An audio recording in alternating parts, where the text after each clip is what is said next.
First breaking అసెంబ్లీలో అధికార విపక్షం మధ్య డైలాగ్ వార్ నడిచింది. సెకండ్ బ్రేకింగ్ హైడ్రా కూల్చివేతలపై రంగనాథ్కు బీజేపీ కౌంటర్ ఇచ్చింది. థర్డ్ బ్రేకింగ్ గౌతు లచ్చన్న విగ్రహ వివాదంపై స్పందించారు కొనకళ్ళ.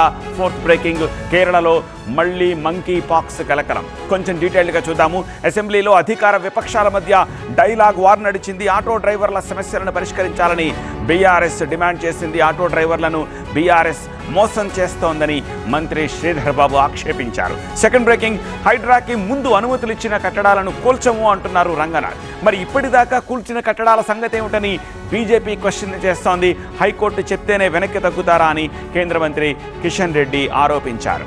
థర్డ్ బ్రేకింగ్ గౌతు లచ్చన్న విగ్రహ వివాదంపై స్పందించారు కొనకళ్ళ. పార్టీకి ద్రోహం చేసే పని నేనెప్పుడూ చెయ్యను అన్నారు కొనకళ్ళ. చంద్రబాబును కలిసి అన్ని విషయాలు వివరిస్తానన్నారు కొనకళ్ళ. ఫోర్త్ బ్రేకింగ్ కేరళలో మళ్లీ మంకీ పాక్స్ కలకలం రేగింది. యూఏఈ నుంచి వచ్చిన ఇద్దరికి మంకీ పాక్స్ నిర్ధారణ అయ్యింది. దాంతో వైద్య ఆరోగ్య శాఖ అప్రమత్తమయ్యింది.